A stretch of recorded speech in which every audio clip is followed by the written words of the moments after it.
많습니다. 부동산 문제도 있고 최저임금 문제도 있고 최근에는 비트코인 논란까지 있죠. 그래서 저희가 경제 관한한 그러면 가장 높은 자리에서 이 답을 해줄 사람이 누가 있느냐. 문재인 대통령이겠죠. 바쁘시다고 하더라고요. 그렇죠. 그 다음 분을 저희가 모셨습니다. 김동연 경제부총리 겸 기획재정부 장관. 뉴스공장을 찾아준 분들 중에 정부 최고위급 인사가 직접 나오셨습니다. 안녕하십니까? 네, 안녕하세요. 반갑습니다. 이런 라디오 인터뷰 하신 건 처음이죠? 제가 지방방송에 전화로 짧게 한 거 외에는 처음입니다.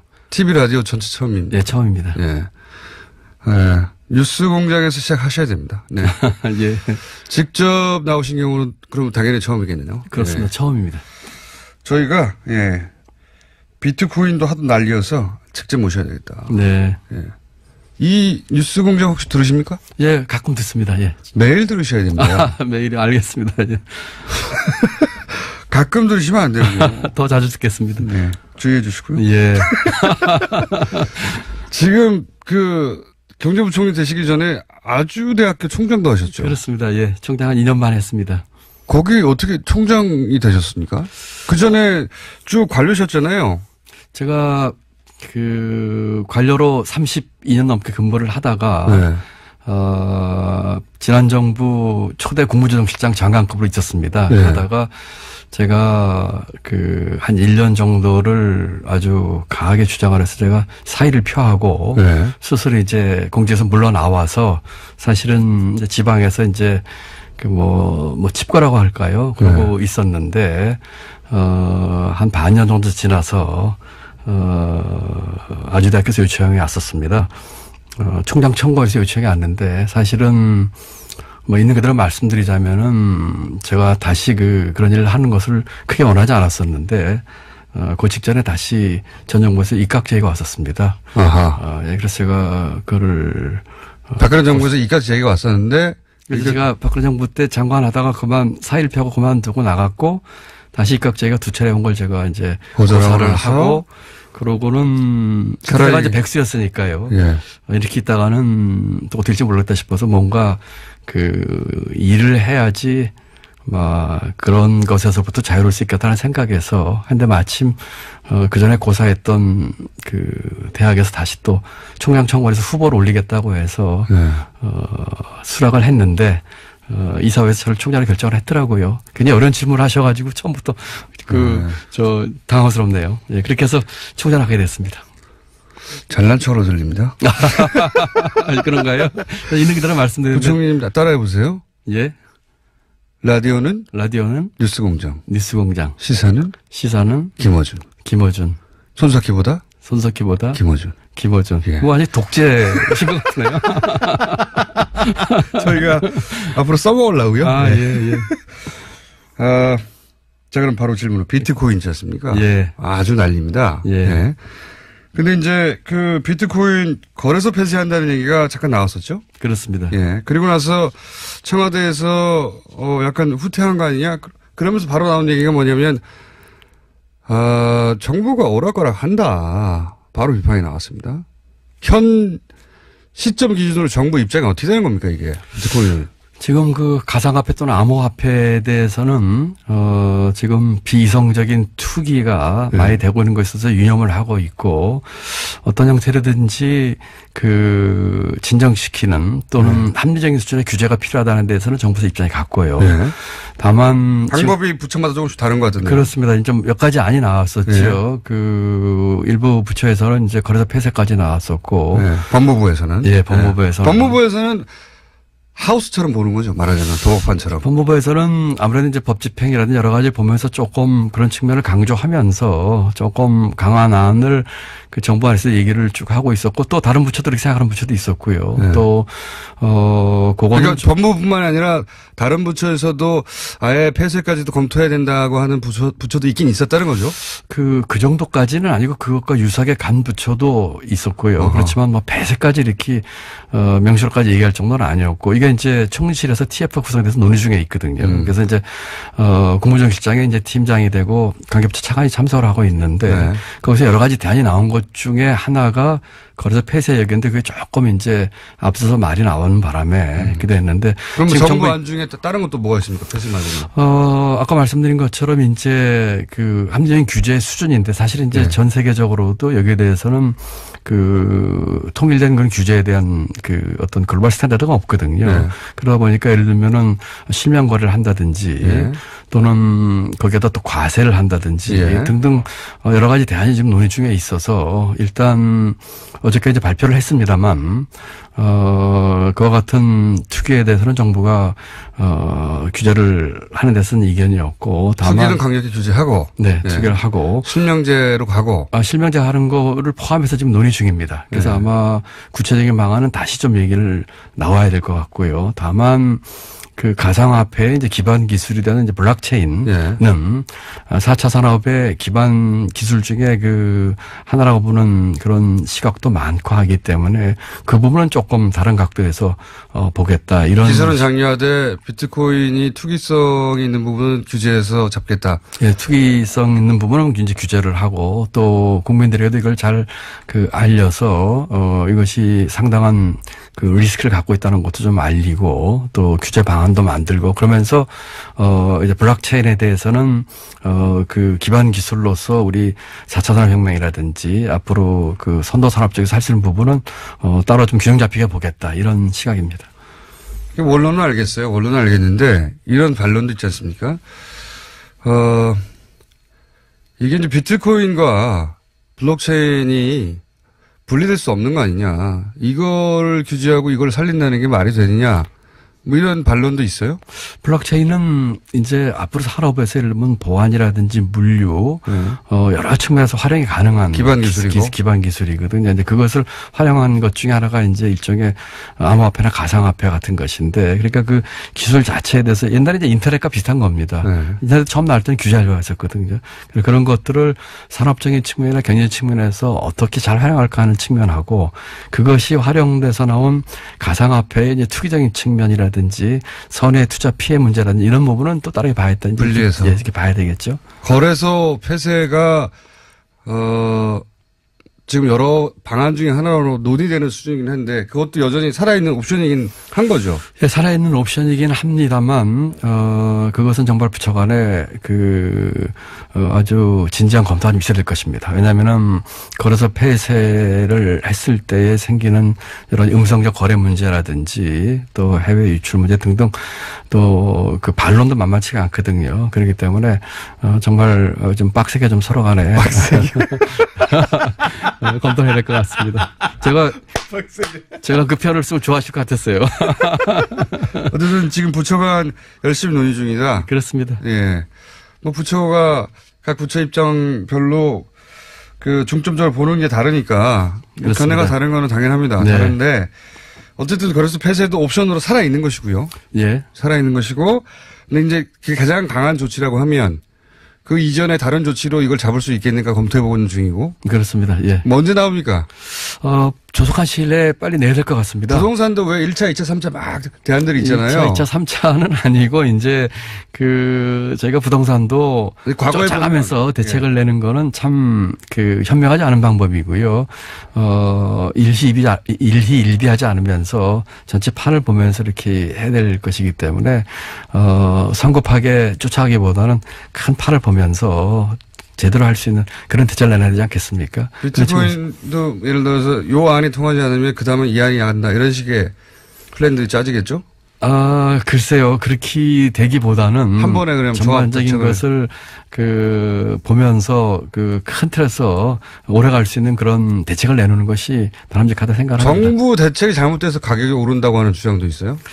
대책이 잘못되기보다는 이제 이번 같은 경우에 그래서 폐쇄이기 때문에 출렁이었었고 지금 다시 회복한 것으로 제가 보고를 받고 있는데 정부로서는 대책이 잘못되기보다는 그런 것들을 분명하고 일관되게 메시지를 여러 가지 경제 문제도 마찬가지입니다만 주지 못한 점에 대해서는 꼭 이 건뿐만 아니라 다른 건에 있어서도 정말 유념을 해야 될 일이라고 생각을 합니다. 이번에 조금 그런 측면에서 일관되고 분명한 메시지를 주지 못한 것에 대해서는 제가 조금 송구스럽게 생각을 합니다. 메시지 관리가 일관되어야 한다는 말씀이신데 제가 이제 질문 드린 요지는 뭐냐면 비트코인 가격이 폭등하거나 폭락하면 그것은 정부의 책임이다 라고 하는 지적에 대해서는 어떤 입장을 가지고 계십니까?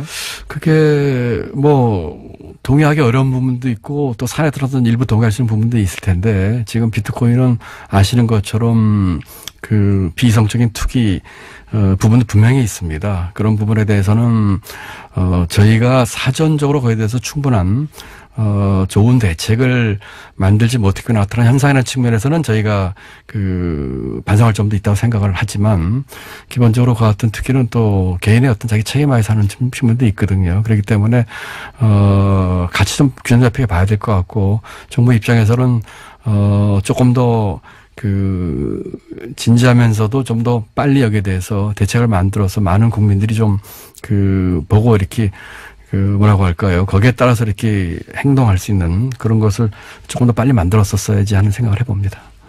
종합대책이 일찍 있었어야 하지만 투자는 결국 개인 책임이다. 이렇게 요약되는 겁니까? 그렇습니다. 예. 원래 이제 자기가 돈 잃고 나면 탓할 사람을 찾거든요. 네. 제일 먼저 눈에 띄는 게 정부이기 때문에. 네. 예. 앞으로 요 문제가 어떻게든 간에 잘못되면 무조건 정부 책임을 할 거예요. 예. 맞습니다. 그럴 소지가 충분히 있죠. 예. 그래서 정부 입장에서는 정부 탓을 못하게 하는 종합대책이 빨리 나와야 될 것 같습니다. 네. 예. 빨리 나오는 것도 물론이고요. 그 다음에 지금 두 가지 말씀드리고 싶은데 하나는 이 부분이 완전히 그렇게 오래됐던 아주 새로운 이슈였었고요. 그런 측면에서 하나 좀 이해해 주시면 두 번째는 정부의 어떤 정책도 모든 사람이 만족하는 정책은 있을 수가 없습니다. 결국은 그렇죠. 어떤 정책에 의해서 예를 들어서 합리적인 규제를 한다고 하더라도 그 규제로 인해서 손해봤다거나 또는 마음에 안 드시면 반드시 있게 마련이고요. 부동산은 마찬가지고 최저임금은 마찬가지고 그렇기 때문에 최저임금으로 넘어가 볼까요 그럼? 예, 그렇게 좀 하시죠. 예. 최저임금 때문에 영세 자영업자들이 부담이 너무 커져가지고 이거 다 망하게 생겼다. 이런 얘기 엄청 많이 나옵니다 요즘. 네. 이거 어떻게 보십니까? 맞는 지적입니까? 아니면 과장한 겁니까? 아니면 이거 문재인 정부 잘못되라고 저주를 하는 겁니까? 사실관계를 과장하는 건 어떤 건가요? 어제 제가 인천에 있는 어느 아파트 단지를 갔습니다. 네. 인천 가좌동이라고 하는 곳인데요. 거기를 간 이유는 그 아파트 단지에 일하는 경비원들이 계신데 지난 10월 달에 입주자 대표 회의에서 이제 최저임금이 오르니까 이분들 일부 해고합시다. 네, 그러고 예. 자동화합시다 하는 것을 입주자에게 투표에 붙였어요. 네. 그랬는데 작년 10월 달 일이라고 들었는데 입주자분들이 한 60%가 그걸 부결을 시키고 네. 이분들을 고용을 유지하자 우리가 관리비가 좀 오르더라도 유지하겠다라는 결정을 내렸습니다. 네. 결정을 내린 이유는 제가 가서 만나보니까 크게 두 가지인데 하나는 우리가 이분들이 하는 서비스를 계속 좀 받고 싶다. 네. 요새 이제 경비원들이 제일 많이 하는 일이 택배랍니다. 택배 받는 거랍니다. 그래서 이분들이 그동안 했던 서비스에 만족하고 이런 양질의 서비스를 받고 싶다는 거였고 두 번째는 그 단지가 좀 오래된 단지예요. 네. 그러다 보니까 입주민들과 경비원들이 많이 아시는 거예요. 인간적 관계 때문에. 그렇죠. 네. 그리고 경비원들 연령층이 60대 후반에서 70대 중반까지입니다. 연세가 드신 분들이에요. 제가 지금 말씀드린 데에 어떻게 보면 최저임금에 답이 있는데 첫 번째로는 이걸 왜 하냐면은 경비원 같은 분들이 이번에 최저임금이 올라가지고 월급으로 따지면 157만 원 받습니다. 네. 작년 기준으로는 이게 한 135만 원 정도거든요. 네. 그러면 우리나라에서 지금 157만 원 정도의 돈으로 또는 작년에 135만 원 돈으로 과연 인간다운 삶을 살 수 있느냐 하는 측면에서 한번 생각을 해봐야 되는 거죠. 우리가 저임금 근로자가 23%입니다. 네. OECD 3위 수준이거든요. 그래서 그런 분들의 취약계층의 사람다운 삶에 대한 얘기죠. 최소한의 삶의 질을 보장해야 된다. 뭐 그런 거죠. 네. 두 번째로는 이분들이 아까 60대 중반에서 70대 중반이라고 했는데 이때 있는 분들이 대부분이 장년층 이상이 35%입니다. 여성 근로자의 4분의 1입니다. 남자보다 2배입니다. 최저임금 대상이. 청년들의 4분의 1입니다. 이런 계층에 대한 얘기들이에요. 그래서 이런 것들 좀 해야 되겠고, 그 다음에는 우리 사회에 또는 경제의 가장 구조적인 문제가 양극화 문제입니다. 이 문제가 작년에 우리가 성장을 3%를 하고 금년에 3% 목표를 하고 있는데 3%, 4% 성장을 하면 뭐 하겠습니까? 이와 같은 구조적인 문제가 우리 사회와 굉장히 내재하고 있는 한, 지속 가능한 성장을 할 수가 없는 것이 있죠. 그러면서 양극화 문제도 있고요. 지금 우리 국장님께서 질문하신 것처럼 영세 상공인이나 이제 중소기업에 대한 문제가 예. 있습니다. 이 부분이 저희가 가장 신경 쓰는 부분이에요. 예. 평균 그동안의 최저임금이 7.4%가 올랐습니다. 매년. 예. 이번에 16.4%가 오르거든요. 너무 한꺼번에 많이 올랐다는 거죠? 올랐다는 얘기죠. 예. 많이 오른 부분이 숫자로 얘기하면 그렇습니다. 9% 정도입니다. 예. 그래서 정부가 이제 일자리 안정자금이라고 하는 예산을 투입을 해서 그 9% 오른 분에 대해서는 보전을 해줍니다. 물론 30인 미만 사업주긴 합니다만은 예. 이와 같은 문제 때문에 죄송합니다. 다소나마 있을 수 있는 어려운 사업주들을 도와주기 위해서 정부가 굉장히 어려운 결정을 했거든요. 3조에 해당하는 돈을 가지고 예년보다 더 오른 9%에 해당하는 돈을 지원을 하는 것으로 했기 때문에 어려운 사업주분들에 대해서 일자리 안정기금요. 일자리 안정자금입니다. 예. 네. 그렇게 해서 최저임금에 해당하는 분 한 분 고용하는 기준으로 하면은 월 제가 13만 원을 지원해드리고 있거든요. 한 사람 당입니까? 한 사람 당입니다. 그럼 10사람을 하면요? 그럼 130만 원이죠. 그다음에 플러스 이분들이 이제 고용이 되려면 이제 사회보험에 가입을 해야 됩니다. 그래야지 이제 해당이 되는데 그러면 고용보험이라든지 건강보험 가입을 해야 될 거 아니겠습니까? 네. 그것도 이번에 대폭 저희가 지원해 줍니다. 예를 들어서 신규로 가입하는 고용보험과 건강보험 제가 90% 지원해 주거든요. 90%가 그렇죠. 지원해 줍니다. 그런 식으로 하기 때문에 국민연금. 국민연금과 고용보험이에요. 그런 식으로 하기 때문에, 어려운 처지에 있을 수 있는 사업주에 대해서 이와 같은 지원을 통해서, 하는 것이죠. 물론, 사업주 부담 금액이 전혀 없어지는 건 아닙니다. 예컨대 사회보험 같은 경우에 약 한 17,000원 정도 한 달에 부담을 하셔야 되는데, 그 정도 부담을 하시는 정도로 하면서, 해년마다 올랐던 최저임금 인상분에 대한 부담분 정도가 있는데, 물론 이것도 아예 부담을 안 들면 좋겠지만, 아까 말씀드린 여러 가지 이유에서. 그럼 그런 정부 지원을 받으면 결국 예년의 인상률 정도 수준이다. 이런 말씀이신가요? 그렇습니다. 16.4% 오르는데, 저희가 9% 지원해 주니까 6.4%는 예년에 7.4%죠. 네. 그거는 예년에 올랐던 수준입니다. 그러니까 지금 소위 영세 자영업자 부담이 급속도로 늘어나서 지금 망하게 생겼다는 건 과장됐다는 말씀이십니까? 어떤 분들은 힘드신 분들도 계시겠죠. 그렇지만 전체적으로 그걸 그렇게 싸잡아서 얘기하는 거는 조금 과장됐다는 생각이 들고, 그뿐만 아니고 저희가 특히 종편에 이런 얘기 많이 나오는데요. 보수 매체하고. 예. 저희는 전체를 그렇게 하는 거는 좀 과장됐다 생각을 합니다. 왜냐하면은 지금 말씀드린 일자리 안정자금 말고도 저희가 같은 소상공인의 영세 중소기업인을 지원하는 대책이 세어보니까 76가지입니다. 네. 그중에 예를 들면 임대료 문제도 있고요. 카드 수수료 인하 문제도 있고, 그런 것들 같이 지원을 해드리고 있거든요. 그래서 이와 같은 지원을 그런 처지에 있는 사업주들께서 처음부터 신청하셔서 받으셔가지고, 그러면서 우리 최저임금 인상의 취지도 좀 충분히 이해를 하시면서 고용을 유지하고 또 더 사업 잘하셔서 가능하면 더 많은 분들 고용하시고 이렇게 해주셨으면 좋겠습니다. 그럼 이런 것도 있지 않습니까? 이렇게 최저임금이 올라서 월급 오를 줄 알았더니 근로시간을 줄인다든가 여러 가지 방법으로 이제 업주 입장에서 이제 지출을 줄이기 위해서 그런 편법을 쓰거나 꼼수를 쓰는 경우도 있잖아요. 그런 편법에 대해서는 고용부 또 노동청에 있는 지방노동청 또 이런 관서를 통해서 지금 단속을 지금 하고 있고요. 그렇게 하시면 안 되죠. 그런 분들에 대해서는 안 되죠. 안 되죠. 그런 분들에 대해서는 저희 고용부, 주부생 고용부. 안 되는지 알면서 그러는 거죠? 예, 그런 단속을, 저희가 하고 또 이렇게 행정 지도라든지 또 잘 안 내다고 할 생각이 있습니다. 만약 하여튼 이 자리를 빌어서 그런 사업주분들께서는 한 번도 빠짐없이 일자리 안정금 신청하시고 또 아까 말씀드린 가자동 아파트를 갔더니요. 입주자 대표도 만나고 제가 경비원들을 만났는데 전부 다 좋아하세요. 그리고 입주자들 좋아하고 입주자 대표분들은요. 작년 10월 달이면은 자기들이 관리비 인상분을 부담을 하겠다고 결정을 했습니다. 21평부터 41평까지 3개 평수가 있었는데 자기들이 부담해야 되는 관리비가 4,000원에서 월 8,000원이 올라가는 거였었어요. 네. 고용을 유지했을 때. 최저임금 인상분을 내야 되니까. 그런데 정부가 지원을 해주는 게 나중에 결정냈는데.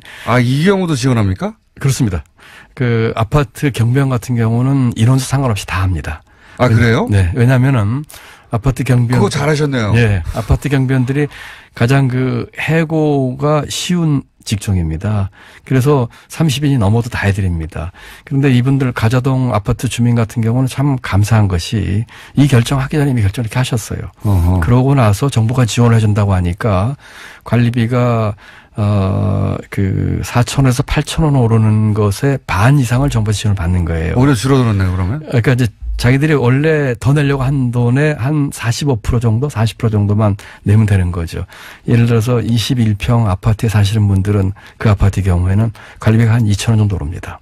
41평 사시는 분들은 4,000원 오릅니다. 그런데 만나보니까 경비원들 너무 고마워하면서 더 열심히 일하겠습니다 하시고요. 연세가 70 넘으신 분인데 건강해 보이세요, 일을 하니까. 그다음에 입주자 대표분들도 우리가 이런 결정인데 정부가 더 고맙고 이분들 계속 유지해서 고맙고 그러니까 다 해피하신 거예요. 저도 굉장히 아주 잘한 거 말고는 부동산이요. 부동산이요. 부동산 지금 부동산 파리 대책이 이제 한마디로 집 많은 사람들 내놓으라는 거였잖아요. 세금 올라갈 테니까. 근데 그 양반들이 오히려 집을 팔지 않아서 집값이 올라가고 있다. 이런 지적이 있습니다. 원인 분석이 맞는지는 모르지만 어쨌든 강남 4구의 집값은 오르고 있어요. 둘 다 묶어서 얘기해 주십시오. 원인 분석에 대해서는 저는 이의를 제기하고 싶고요. 네. 일부 언론에서 그런 얘기를 하는데 정확한 사실에 근거해서 얘기를 하는 게 좋을 것 같습니다. 지난 4, 5년 동안에 최근 부동산 거래 기간, 예를 들어 12월이면 12월에 지난 4, 5년 동안의 거래 건수하고 작년 거래 건수를 보면 작년에 더 많습니다. 그래요? 예, 그렇습니다. 그러니까 오히려 초과했습니다. 그렇기 때문에 물론 강남 4구에서 가격이 오르는 것을 보니까 또 정부가 단속하고 하니까 일부 중개업소에서 문을 닫는 일도 벌어지니까 이 거래가 안 되는 걸 생각하실지 모르지만 통계상으로는 더 많습니다. 그리고 지금 또 하나 재미있는 통계가 강남 4구에서 집값이 오르는데 6억 이상의 고가 아파트가 오르고 있습니다. 그럼 6억 미만의 이하의 중저가 아파트는 가격이 그렇게 오르고 그 정도로 오고 있지 않는. 그럼 어떻게 해석해야 됩니까? 글쎄요, 그거를 저희들이 이제 쭉 통계를 보면서 이제 분석을 하고 있는데, 투기적 수요가 몰리고 있는 가장 크다고 생각합니다. 왜냐하면은, 공급 물량도 늘었습니다. 강남을 비롯해서 수도권 전반적으로 공급 물량도 1% 늘었거든요. 그다음에 아까 말씀드린 것처럼, 거래량도 많지는 않지만 얘보다 늘어나는 것도 있고 하기 때문에 저희는 투기적 수요가 가장 큰 원인이라 생각을 하고 있습니다. 그러면 결국 보유세 문제가 나오지 않습니까? 보유세 도입해야 되는 거 아닙니까? 보유세 문제가 간단치가 않습니다. 저희도 여러 가지 검토를 하고 있는데. 보유세는 찬성률이 훨씬 높던데요. 찬성률이 훨씬 높죠. 예. 찬성률이 그럼 높을 수밖에 없죠. 예. 그렇지만은. 그렇게 비싼 아파트 있는 분들이 적으니까요. 예. 나머지 분들은 찬성하는 거죠. 예. 그리고 보유세를 올리고자 하는 그런 측면에서 충분히 타당성이 있습니다. 예를 들어서. 근데 왜 고민하는 거죠? 왜 고민하면 이런 거죠. 간단히 말씀드리면은, 예를 들어서, 우리 보유세와 거래세를 보고 했을 적에, 보유세가 거래세에 상대적으로 다른 비해서 우리가 낮은 편입니다. 예. 그 다음에 다주택을 가지고 있다든지 하는 분들에 대한 과세 형평의 문제에 있어서 보유세를 좀 올리겠다는 측면에서 타당성이 있습니다. 그렇지 않습니까? 네. 예. 다만, 부동산 가격 안정용으로 이 보유세를 쓰는 문제는 생각할 점이 많습니다. 왜 그렇습니까? 왜냐하면은, 정부가 지금 강남 4구라든지 그 아파트 부동산 가격 안정에 있어서 원칙은 그 해당 지역에 맞춤형을 저는 원하고 있거든요. 네. 보유세를 올리면 전국적으로 다 올려야 됩니다. 그렇죠. 그렇다면은 보유세가 크게 두 가지가 있는데 네. 재산세가 있고 종부세가 있습니다. 네. 재산세 같은 경우는 그 전부 다 올리게 되면은 전국이 다 영향을 받습니다. 종부세로 하면 되죠. 종부세로 하게 되더라도 그 일정한 기준 이상의 집들은 전부 해당이 되는 것이죠. 그렇죠. 그 지금 안 그래도 오늘도 어느 언론에서는 제가 나오면서 보니까 강남을 때렸는데 지방이 쓰렸다 이런 말이 나오는데 네. 지금 저희가 관심을 갖고 모니터링하고 있는 그 일부 지역 외에 다른 지역까지 전부 그 대상이 됩니다. 그래서 이 문제는 그 마음 같아서는 네. 그래도 대부분은 그 대상은 결국은 뭐 강남 지역이나 그 정도 가격이면 강남 지역에 있는 아파트들이 그 대상이 되는 율이 훨씬 높죠. 네. 그렇지만 다른 지역의 아파트나 부동산도 대상이 되는 문제가 있습니다. 그리고 그 지역도 대상이 되면 안 됩니까? 그 지역 같은 경우는 예를 들면 지금 강남 4구나를 비롯한 일부 지금 부동산 과열이 아닌 지구들이 많이 있습니다. 네. 그런 지역까지 이제 해당되는 문제가 있기 때문에. 부동산 과열 지역에 집중해서 하고 싶은데 다른 지역에도 영향을 준다. 그러니까 근데 부동산 보유세는 그 특정 일정한 가격 이상을 소유한 사람들한테 일괄적으로 다 적용돼도 되는 거 아닙니까? 지금 그렇게 돼 있죠. 네. 그렇게 돼 있으니까 그리고 예를 들어 가지고 정책 목표를 부동산 가격을 잡기 위한 정책 수단으로 이것이 얼만큼 작동할 것을 제가 면밀히 봐야 되거든요. 네. 그러니까 지금 말씀하신 것처럼 그 거래세의 관계라든지 다주택 소유자에 대한 과세형평 문제로 봐서는 긍정적으로 봐야 될 측면이 있고요. 조세 정책 측면에서 봐서는 부동산 가격이나 특정 지역을 타겟으로 하는 것으로는 이것이 어떤 효과가 있을까 면밀히 분석을 좀 해봐야 됩니다. 이게 혹시 보수 매체의 저항이라든가 그런 거랑 상관없습니다. 그런 건 상관없습니까? 예, 상관없습니다. 예. 진짜로 상관없어요? 예, 상관없습니다. 부총리님 아파트 비싼 거 아닙니까 혹시? 저는 예전에 이런 보도 중에 이런 정책을 쓰려고 하는 관료들의 아파트가 실제로 비싸가지고 안 하는 거 아니냐 이런 지적도 많이 있었는데. 제 경우를 말씀드리자면 저도 그 지역에 작은 아파트를 하나 가지고 있습니다. 유일하게 갖고 있는데 저는 집을 한 채 가지고 있는데 그 집이 전용 면적 18평짜리입니다. 네. 작은 면적입니다. 해당 사항이 없다? 아닙니다. 뭐 저도 그 어느 댓글에 보니까 그 지역에 있어서 뭐 집값 올라 좋겠다 이런 얘기를 하시는데 그런 문제나 좋죠, 좋기는. 사실은 뭐 별로 그런 점도 모르겠어요. 집이 하나인 사람들. 네, 집이 하나인데요. 집이 하나, 제가 집이 상관이 없어요, 사실. 집이 하나인데요. 네. 그리고 보수 언론 내지는 이런 것에 대해서 어떤 분들은 그런 얘기를 많이 하십니다. 어떤 언론에 계신 많은 분들은 그 지역과 관련이 많기 때문에 뭐 그런 얘기를 하신다는 얘기도 들리고 하지만은 네. 저희가 정책을 하면서는 그런데 구애받지 않고요. 네. 정말 사심 없이. 한 가지 좀 더 좀. 그 말 나와서. 현 정부가 혹시 이렇게 보수 매체의 공격이나 보수 매체의 어떤 태클이나 이런 데 신경을 많이 쓰는 편입니까? 부처회의 할 때 보면 뭐 이런 기사 나왔는데 이러면서 이렇게 과거에 영향 많이 받았잖아요. 그런 제가 뭐 보수 매체다 그렇지 않은 매체다를 나누는 건 뭐 제가 바람직하지 않은 것 같고요. 보수 매체가 주로 공격을 하니까요. 제 입장에서는 언론에서 하는 얘기에 저희가 신경을 안 쓸 수는 없죠. 왜냐하면 네. 그런 것들이 국민에게 바로 이제 영향을 주시고 하니까요. 그렇지만은 저희가 정책을 하면서 그런 것에 저희가 참고는 하지만 그것에 영향을 받게 되면은. 노무현 정부 때도 계셨으니까 지금 드리는 네. 말씀인데 노무현 정부 때에 비해서 지금 보수 매체의 공격에 그때만큼 신경을 쓴다 안 쓴다? 글쎄요. 이걸 정부 전체로 제가 말씀드리기는 그 위치에 있지 않고요. 네. 제 입장에서는 그런 점에 저희가 고려는 하지만 그것에 대해서 정책에 영향받지는 않는다. 이렇게 네. 말씀드리고 싶습니다. 고려는 하지만 영향을 받지는 않는다. 옛날보다 덜 쓴다. 덜 쓴다. 글쎄요, 저는 그렇게 생각합니다. 예. 그렇게 생각합니다. 시간이 거의 다 됐는데, 네.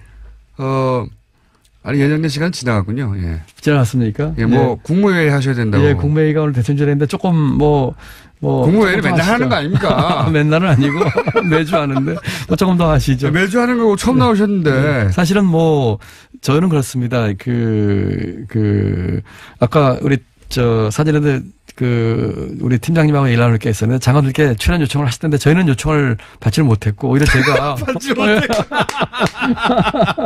오히려 제가 우리 직원에게 네. 우리 뉴스 그냥 나가자. 네. 제가 먼저 얘기를 했어요. 그래야죠. 모든 부처 장관님들이 네. 나와주셔야 돼요. 직접 나와서 설명하셔야 되고 오해받으면 풀어야 되고. 아니 근데 제가 나오자고 제가 먼저 얘기를 하고 우리 직원이 그렇게 요청을 한 이유가 우리 김원 씨를 보고 싶은 생각도 있었지만 네. 그것보다는 제가 국민들하고 직접 소통을 하고. 맞습니다. 예, 그리고. 아니, 대통령도 직접 소통하는 마당에. 예, 그렇습니다. 그래서 아주 진솔하게 많은 부분들이 국민들께 잘 전달이 안 된 부분이 많이 있어요. 그걸 제가 직접 말씀드리고 싶어서 그렇게 했었거든요. 맞습니다. 그러니까 뭔가 오해를 받거나 잘못 전달됐으면 직접 나와주셔야 됩니다. 그래서 제가 시간이 바쁘면 좀 더 하시죠. 그런 면에서 모처럼 다음에 받아주신다면 제가 또 나오겠습니다. 모처럼이 아니라 처음 나오시는 거예요. 그러니까, 그것도 일반인들이 궁금해하는 대목이거든요. 소위 노무현 정부와 비교해서, 예. 지금 청와대에는 노무현 정부에 근무하셨던 분들이 많으니까, 비교해서 보수 매체가 공격하는 정도는 과거나 지금이나 마찬가지로, 예, 많은데, 신경 쓰는 정도가 덜하다, 이전에는. 글쎄요, 그걸 제 입장에서 공격이라기보다는 비판이라고 생각을 하고요. 제가 정부에 있는 당국자가 그렇게. 신경 안 쓸 수는 없지만. 예, 신경 안 쓸 수 없지만 그런 비판에도 저희가 신경을 쓰지만 그래도 뚜벅뚜벅 저희가 사심 없이 객관적으로 할 일을 한다. 이렇게 이해해 주시면 좋을 것 같습니다. 그리고 거기에 내 집이 있어도. 예.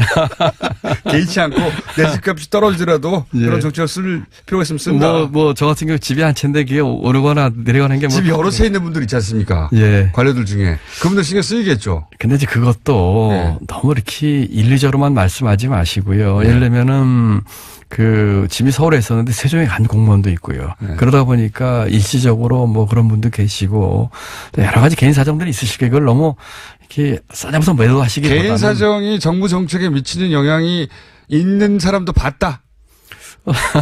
보긴 봤다. 저는 그렇게 생각하지는 않습니다. 본인은 아니지만 보긴 본 적이 있다. 책임 있는 공직자가 그렇게 하면 안 되죠. 안 되는데 보긴 본 적이 있다. 제주에서는 제가 없습니다만은. 네, 그런 이야기 들은 적은 있다. 들은 적은 있다. 글쎄요. 별로 그런 얘기를 들어본 적은 없습니다만. 인간관계가 너무 좋으신 거 아닙니까? 국민들이 보시기에는 그런 오해를 또 하실 수도 있으시겠죠. 그런 분도 있을 수 있겠죠. 그죠? 있을 수 있겠죠. 네, 예. 네. 그러니까 그 정도는 인정하셔야죠. 그래서는 안 된다, 근데. 예, 그래서는 안 되지만, 또 각자 사정에 따라서, 이런저런 돼 있는 것을 너무 또 싸잡아서 이렇게 얘기하시는 것도 좀 가혹할 수도 있습니다만, 그렇지만 이건 분명합니다. 공직자가, 특히 책임있는 공직자가 국민들이 보시기에 조금 더 도덕적이고, 네. 조금 더 솔선하고 하는 그런 모습은 보여야 되겠죠. 마지막으로 요것만 여쭤보고 보내드릴게요. 석방시켜드리겠습니다. 네. 지금 제가 감옥에 갇혀 있습니까? 네, 기재부가 다스의 예. 3대 주주 아닙니까? 예. 기재부가 사실 하고자만 했으면 이전 정부에서도 실소유주 밝혀낼 수 있었지 않습니까? 기재부가 이제 상속세 때 이제 물납을 다수 주식을 받아서 지금 19.9%인가요를 지금. 예, 3대 주주. 소유를, 예, 3대 저희는 주주. 3% 가지려고 이렇게 노력하고 있는데 이미 19% 가지고 있잖아요. 지금 프란더스계에서 네. 3% 하는 전혀 문제 없으시잖아요. 네. 그렇게 이 기업의 투명성을 위해서 하는 그런 민간 활동을 충분히 이해를 하고요. 제 말은 기재부가 할 일을 안 했지 않냐. 아니, 기재부에서는요. 네. 상속세를 물납을 받아서 주식 가치가 영향을 미치는 주주로서의 모니터링 하는 거는 했다고 생각을 하고요. 다만 이것이 이제 실질 소유자가 누구냐 하는 문제는 지금 검찰에서 지금 수사 중에 있기 때문에. 그럼 이건 어떻습니까? 물납으로 받을 수는 있는데 비상장 주식을 다른 주식, 그러니까 상장 주식도 분명히 소유하고 있었고, 예, 상속세를 낼 주체가. 게다가 회원권이라든가 황금성 훨씬 황금할 수 있는 요건이 강한 그런 다른 부동산이라는 걸 할 수 있는데 그거 안 하고 비상장 물납으로 받았다. 그거는 좀 오해건 오해십니다. 지금 저희가 국세를 받는데 이제 현금이 있으면 받겠죠. 상속세를. 예. 그 다음에가 국공채입니다. 예. 두 번째가. 세 번째가 상장된 주식입니다. 상장된 주식을 소유하고 있었다고 하더라고요. 상장된 주식을 규제가 있는 상장 주식 했는데 제가 알기로는 그것까지는 모르겠으나 아마 그러진 않았을 겁니다. 그다음에 그랬다고 하던데요. 그러지 않았을 겁니다. 왜냐면은. 기재부라고 변호해 주시는 거 아닙니다. 네. 제가 그 변화를 생각하고 만약에 제가 잘못했다면 밝혀내야죠. 세 번째가 그다음에 이제 부동산입니다. 네. 그다음에 비상장 주식인데 다만 제도적으로 잘못돼 있는 게 하나 있었어요. 그걸 이번에 고쳤는데 부동산에 이제 저당권이 설정됐을 경우에 부동산을 물납을 안 받은 겁니다. 저당권 100만 원 설정되어 있는데. 소액이라고 제가 들었는데. 네. 근데 그때 규정상에 돼 있었어요. 그러다 보니까 이제 비상장을 받았는데 이번에 그래서 그 제도를 고쳐서 부동산이라고 하더라도 저당권 여력이 있는 경우에는 저희가 먼저 받도록 비상장 주식들 이렇게 고쳤습니다. 그거는 제가 이번에 시정을 했고요. 기재부가 이전 정부 시절에 다스 물납 요건을 굉장히 물렁하게 적용해가지고 비상장 주식으로 처리하게 해줘 용인해 준 측면이 있다. 이거 꼼수다. 저는 거기 동의하지 않는데요. 네. 잘 몰라서 그러시는 거 아닙니다. 아니에요? 그렇지 않습니다. 제가 기재부의 지금 책임자인데. 안홍구 청장님하고 한번 붙어보셔야 될 것 같은데. 우리 안홍구 청장은 저하고 공무원 시험도 동기고요. 네. 아주 훌륭하신 분이고. 그분은 백수예요. 총리가 됐지만 총님은. 안 청장은 이제 국세청에서 대구 청장까지 하셨죠. 아주 훌륭하신 분이고. 네, 그분은 이게 봐줬다고 하던데요, 이거. 아닙니다. 그거는 물론 제가 이제 그 일에 직접 관여하고 있지는 않습니다만 이런 거죠. 규정에 따라서 했는데 규정의 잘못이 있었죠. 말씀드린 것처럼 부동산 저당권 문제가 있었기 때문에 물납을 비상장 주식을 규정이 잘못됐다. 그렇죠. 그래서 규정을 고친 거죠. 네. 그리고 기획재정부 장관이시다 보니까 자꾸 아닙니다. 그거는 제가 보는데 기획재정부 다스는 누구 겁니까 그래서? 그거는 이제 검찰에서 밝혀지겠죠. 그거 어떻게 생각하십니까 개인적으로는? 개인적으로 제가 별 생각이 없고요. 제가 생각 있으시겠죠. 아닙니다. 제가 넘어가기 전에 기재부 얘기를 드리자면은. 제가 기재부에서 오랫동안 공직생활을 했는데요. 제가 20대 중반부터 했으니까요. 기재부 공무원들이 혹시 실력이 부족하거나 그럴 때는 있을지 모르겠지만 적어도 이런 문제에 있어서 불편하거나 부당하거나 편법적으로 처리하고 그러진 않습니다. 그런 적은 있습니다. 장관님은 안 그러신 것 같고 네. 장관님 주변에도 안 그러신 것 같은데 네. 그럴 사람도 있을 수도 있습니다. 네, 그거는 인정합니다. 그러니까요. 네. 그런 사람들이 그렇게 했을 수도 있어요. 네. 그건 인정합니다. 어쨌든. 다스가 근데 누구 건지 모르신다고요? 예, 저는 지금. 누구 걸 것 같습니까, 그럼? 그거는 제가 이 자리에 있는 사람이 와서 그런 얘기 하는 거는 적절치 않고 앞으로 이제 검찰 지금 수사 중이고. 국세청 세무조사까지 있으니까. 네. 근데 짐작은 있으시죠, 짐작은? 글쎄요, 저는 사실은 솔직히 말씀드려서 다스라는 것에 대한 내용을 안 게, 불과 몇 년 안 됩니다. 그 전에 이런 게 있는지도 몰랐어요. 다스 누구 겁니까? 묻기 시작한 게 얼마 안 됐어요. 예. 네, 그렇습니까? 어쨌든 다스란 자체에 대해서도. 잘 모르신다? 예. 지금 어쨌든 검찰의 수사 중이니까. 짐작이 있잖아요, 짐작이. 개인 짐작. 지배하시게 정하는데, 검찰 수사 이제 국세청 세무서를 보시죠. 곤란하시네요. 네. 예. 근데 우리 공장님이 물어보시면 물어보시고 제가 하고 싶은 얘기는 하나도 못하게 하시는 것 같으네요.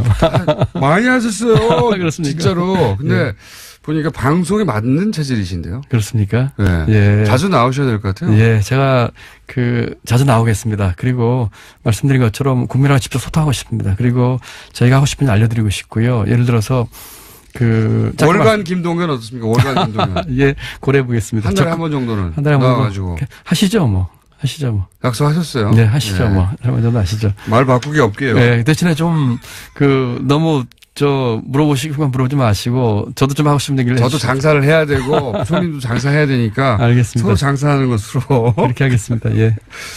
자, 예정된 시간을 훌쩍 넘어가지고, 국무회의가 중요하냐. 직접 국민과 만나야 한다. 그래서 20분 이상 국무회의에 지각하게 생겼는데 저희는 알 바가 아니죠. 자. 혹시 인사하실 말씀 있습니까? 인사요? 우리 애청자분들께요? 네. 혹은 국민. 국민분들께요? 예, 새해 복 많이 받으시고요. 이렇게, 뉴스 공장을 통해서 우리 국민여러분들과 이렇게 직접 소통에 대해서 정말 반갑고, 감사한 생각입니다. 금년에 저희는 국민소득 3만 불 시대를 맞이할 것입니다. 또 그렇게 하도록 최선을 다하겠습니다. 그렇지만, 그와 같은 3만 불 시대에 걸맞는 우리 국민 삶의 질은 과연 되느냐에 대해서 저희가 많은 생각을 해야 될 것 같습니다. 그런 측면에서 실질적으로 국민의 삶이 이렇게 좋아지고 또 체감할 수 있게끔 우리 성장의 과실이 골고루 돌아갈 수 있게끔 최선의 노력을 다하겠습니다. 또 일자리. 부총리님. 저희 방송 끝날 시간 다 됐어요, 이제. 그럴까요? 역공이시네요. 네. 어쨌든 반갑습니다. 또 자주 뵙게 되길 희망합니다. 감사합니다. 네, 지금까지 월간 부총리. 저희 코너명 정했거든요. 이미. 월간 부총리 첫 시간이었습니다. 김동연 경제부총리였습니다. 감사합니다. 네, 감사합니다. 수고하십시오.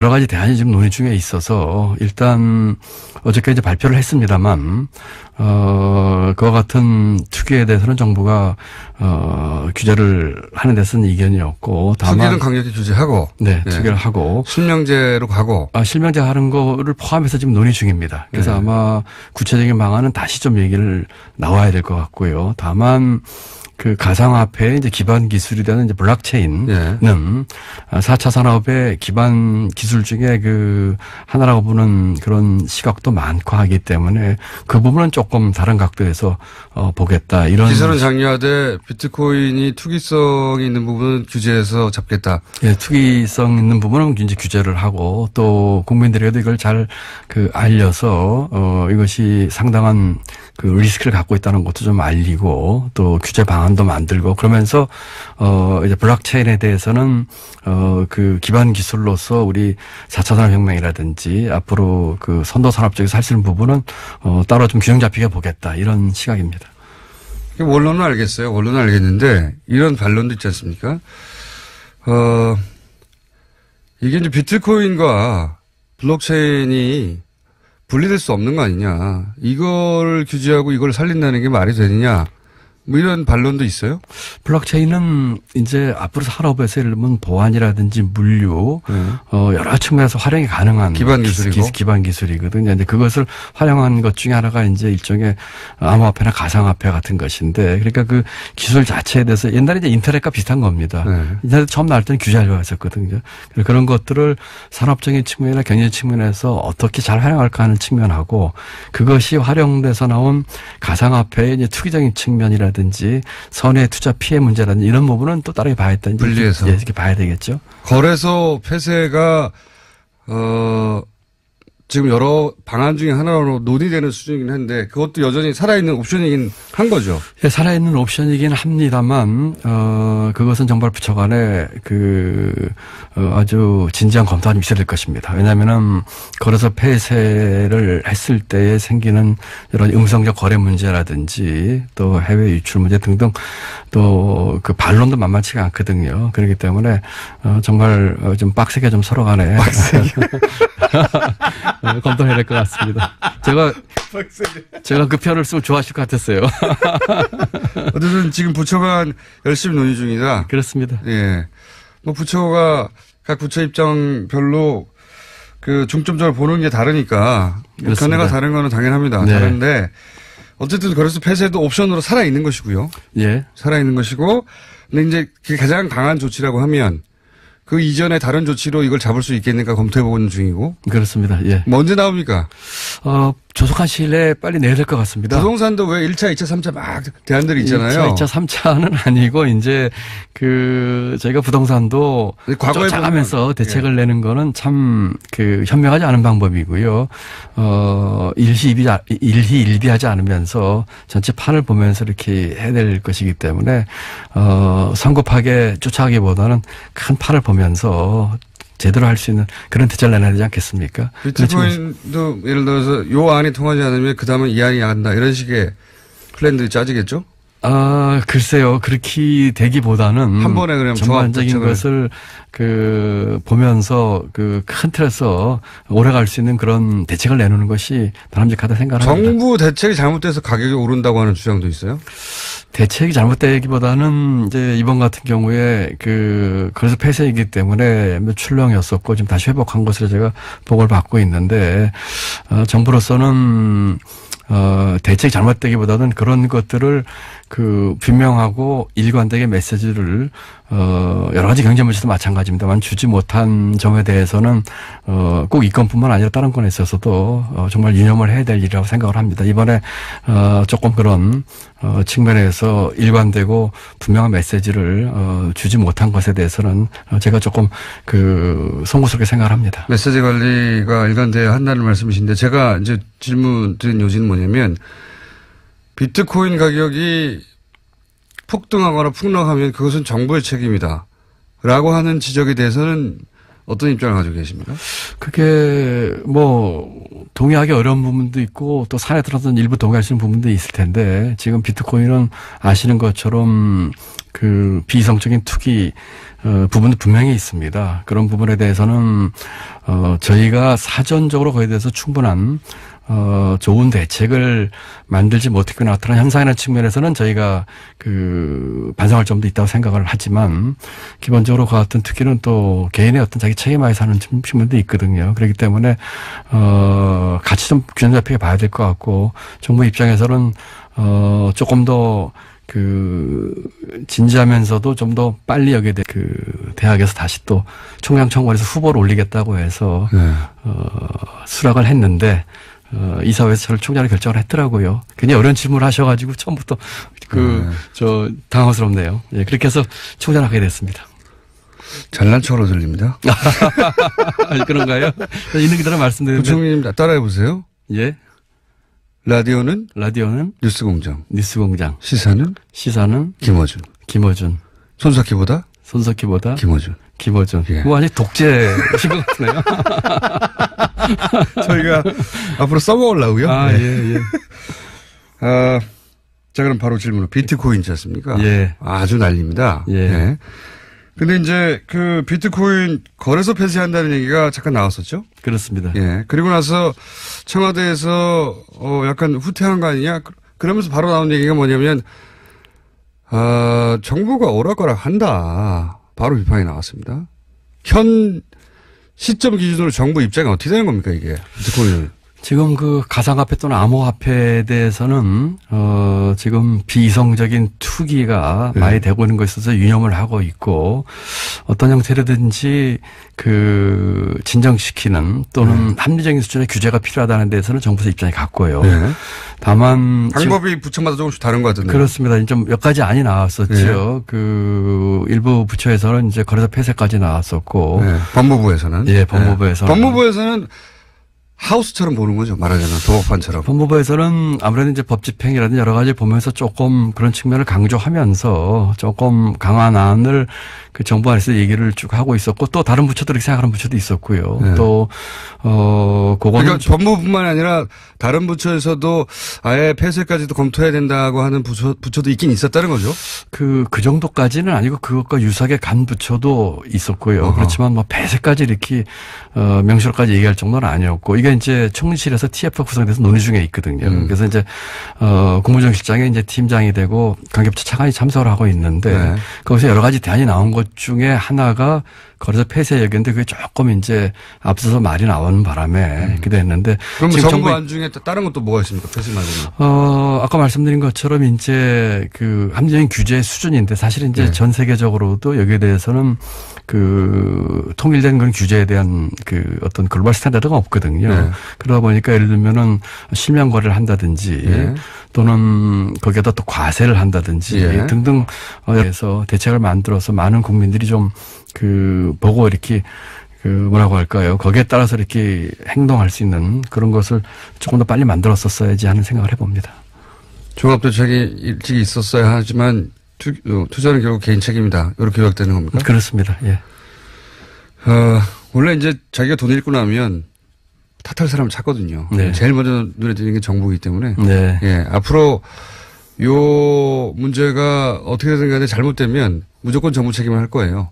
예. 맞습니다. 그럴 소지가 충분히 있죠. 예. 그래서 정부 입장에서는 정부 탓을 못하게 하는 종합대책이 빨리 나와야 될 것 같습니다. 네. 네. 빨리 나오는 것도 물론이고요. 그 다음에 지금 두 가지 말씀드리고 싶은데 하나는 이 부분이 완전히 그렇게 오래됐던 아주 새로운 이슈였었고요. 그런 측면에서 하나 좀 이해해 주시면 두 번째는 정반의 어떤 정책도 모든 사람이 만족하는 정책은 있을 수가 없습니다. 결국은 그렇죠. 어떤 정책에 의해서 예를 들어서 합리적인 세를 규제를 한다고 하더라도 그 규제로 인해서 손해봤다거나 또는 마음에 안 드시면 반드시 있게 마련이고요. 부동산은 마찬가지고 최저임금은 마찬가지고 그렇기 때문에 최저임금으로 넘어갈까요 그럼? 예, 그렇게 좀 하시죠. 예. 최저임금 때문에 영세 자영업자들이 부담이 너무 커져가지고 이거 다 망하게 생겼다. 이런 얘기 엄청 많이 나옵니다 요즘. 네.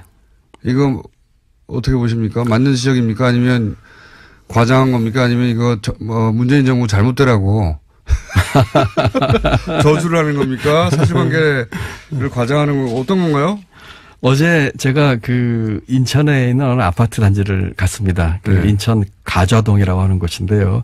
거기를 간 이유는 그 아파트 단지에 일하는 경비원들이 계신데 지난 10월 달에 입주자 대표 회의에서 이제 최저임금이 오르니까 이분들 일부 해고합시다. 네, 그러고 예. 자동화합시다 하는 것을 입주자에게 투표에 붙였어요. 네. 그랬는데 작년 10월 달 일이라고 들었는데 입주자분들이 한 60%가 그걸 부결을 시키고 네. 이분들을 고용을 유지하자 우리가 관리비가 좀 오르더라도 유지하겠다라는 결정을 내렸습니다. 네. 결정을 내린 이유는 제가 가서 만나보니까 크게 두 가지인데 하나는 우리가 이분들이 하는 서비스를 계속 좀 받고 싶다. 네. 요새 이제 경비원들이 제일 많이 하는 일이 택배랍니다. 택배 받는 거랍니다. 그래서 이분들이 그동안 했던 서비스에 만족하고 이런 양질의 서비스를 받고 싶다는 거였고 두 번째는 그 단지가 좀 오래된 단지예요. 맞습니다.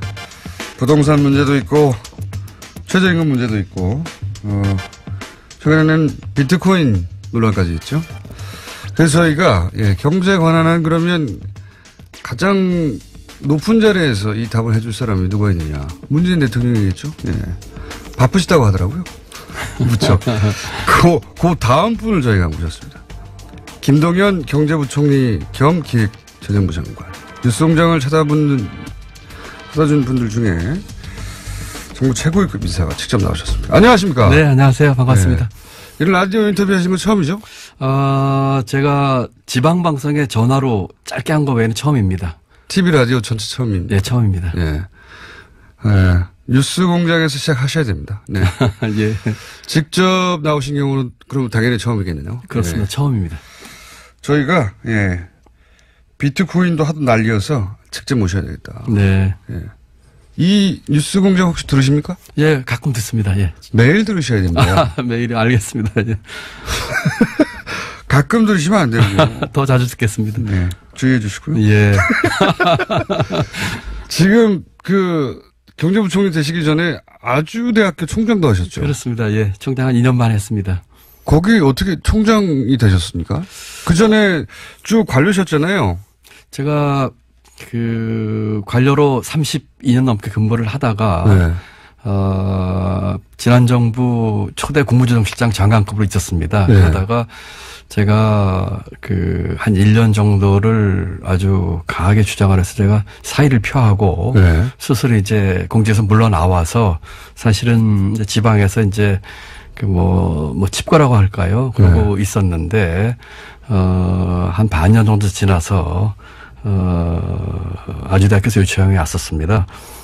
총장 청구에서 요청이 왔는데, 사실은 있는 그대로 말씀드리자면은, 제가 다시 그런 일을 하는 것을 크게 원하지 않았었는데, 그 직전에 다시 전 정부에서 입각 제의가 왔었습니다. 아하. 그래서 제가 그거를. 박근혜 정부에서 입각 제의가 왔었는데, 그래서 제가 박근혜 정부 때 장관 하다가 사의를 펴고 그만두고 나갔고 다시 입각 제의가 두 차례 온 걸 제가 이제 고사를 하고 그러고는 그때가 이제 백수였으니까요. 예. 이렇게 있다가는 또 어떻게 될지 몰랐다 싶어서 뭔가 일을 해야지 그런 것에서부터 자유로울 수 있겠다는 생각에서 한데 마침 그 전에 고사했던